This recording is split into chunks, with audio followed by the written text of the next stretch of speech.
que você está interpretando o cenário político brasileiro da maneira correta?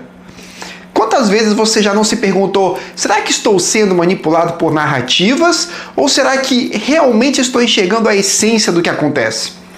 Essa é a questão central de qualquer cidadão consciente. Não se deixar levar por distrações ou paixões passageiras, mas compreender a política em sua profundidade. Para analisar corretamente a política, o primeiro passo é entender que ela não é apenas feita de discursos e promessas, mas de estruturas de poder. Max Weber já dizia que política é a luta pelo poder e pelo monopólio da violência legítima. Ou seja, quem controla o Estado controla os recursos, as instituições e, em grande medida, o destino de um povo. Por isso, quando olhamos para os acontecimentos do Brasil, não podemos ficar presos apenas na superfície das polêmicas. Precisamos enxergar quais interesses estão em jogo e quem ganha com cada decisão. O segundo ponto é distinguir entre princípios e estratégias. A ética da convicção, como dizia Weber, é aquela que age apenas pelo ideal, sem medir as consequências. Já a ética da responsabilidade leva em conta o impacto real de cada escolha. Muitos eleitores brasileiros caem na armadilha da convicção pura. Votam em branco, anulam ou se apegam a purismos que acabam entregando o poder aos piores. Entender política exige maturidade.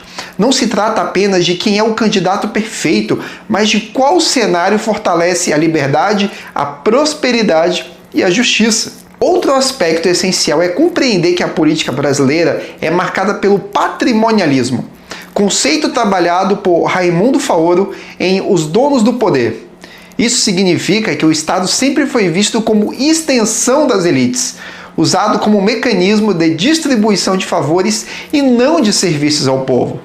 Quando você enxerga a política por esse ângulo, percebe que muitos debates ideológicos são apenas cortinas de fumaça para manter as mesmas práticas, cargos, verbas e poder concentrado.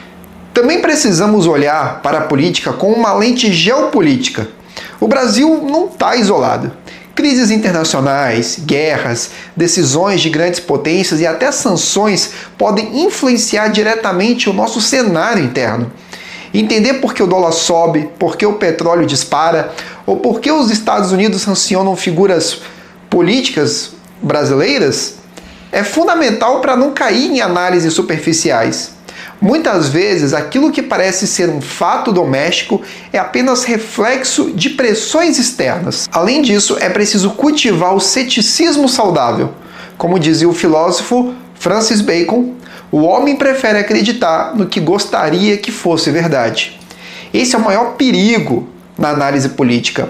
Buscar apenas informações que confirmem nossos próprios preconceitos. O eleitor brasileiro, em geral, não quer ouvir a verdade. Quer ouvir o que conforta suas crenças.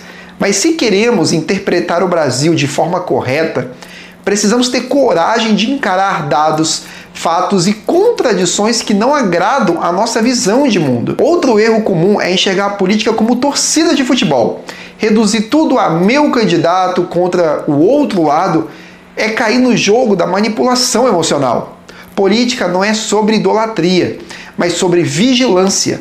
Como dizia Lord Acton, o poder corrompe e o poder absoluto corrompe absolutamente. Mesmo aquele político que você admira deve ser observado com prudência, porque a tentação do poder não poupa ninguém. Para interpretar o Brasil corretamente, também é preciso pensar em ciclos históricos. O Brasil repete padrões: populismo, crises fiscais, promessas de salvação. Só quem conhece o passado consegue identificar no presente os mesmos erros de sempre. A Constituição de 88, por exemplo, ao mesmo tempo em que ampliou direitos, também engessou a economia e expandiu demais o Estado. Isso mostra que entender política não é só sobre o hoje, mas sobre como chegamos até aqui. E por fim, precisamos compreender que analisar a política é um exercício espiritual. Sim, espiritual, porque exige humildade, coragem e desapego. Humildade para reconhecer que não sabemos tudo, coragem para encarar verdades incômodas e desapego para não transformar a política em religião. Santo Agostinho dizia: a verdade é como o leão, não precisa que a defendam, apenas liberte-a e ela se defenderá sozinha. Buscar a verdade política é libertar-se das paixões cegas e se aproximar da realidade. Por isso, eu te convido, não se contente com manchetes ou com discursos prontos. Questione, aprofunde, estude filosofia, história, economia. Só assim você vai interpretar o Brasil de forma correta e não se deixar enganar por narrativas passageiras. E se você quer continuar nesse caminho de reflexão, inscreva-se no canal do Instituto Zarael, curta esse vídeo e compartilhe com seus amigos. Aqui nós vamos além da superfície para revelar o que realmente importa.